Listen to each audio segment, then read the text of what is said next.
পৃথিবীর সবচেয়ে শুষ্ক, সবথেকে ঠান্ডা, সবথেকে উইন্ডিয়েস্ট আর সবথেকে হিলিয়েস্ট মহাদেশ এই আন্টার্কটিকা। আমরা হলাম পাসপোর্ট স্টোরিজের মহুলিমা আর কৌস্তুভ, প্রথম বাঙালি ট্রাভেল ব্লগার যারা আপনাকে আন্টার্কটিকা ঘোরাবে।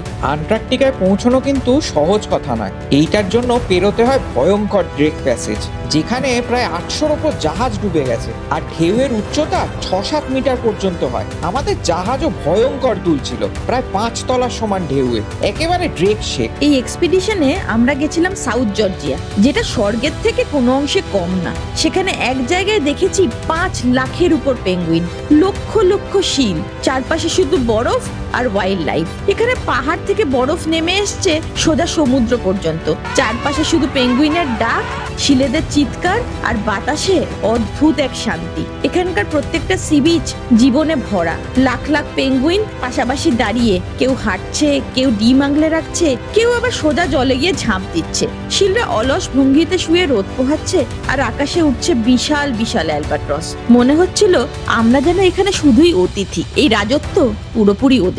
এরপর আমরা পেরিয়ে গেলাম A23 বিশ্বের সব থেকে বড় আইসবার্গ, আর পৌঁছলাম আমাদের সেই অতি কাঙ্ক্ষিত আন্টার্কটিক পেনিনসুলাতে। সামনে শুধুই বরফ, পাহাড় আর নীলচে গ্লেশিয়ার। জোডিয়াক বোট বরফ ভেঙে এগোচ্ছে আর আইসবার্গের ওপর দাঁড়িয়ে পেঙ্গুইনরা আমাদের ওয়েলকাম করছে। আমরা পা রাখলাম আন্টার্কটিকার বরফ রাজ্যে, হাতে ভারতের পতাকা। এমন মুহূর্ত জীবনে একবারই আসে।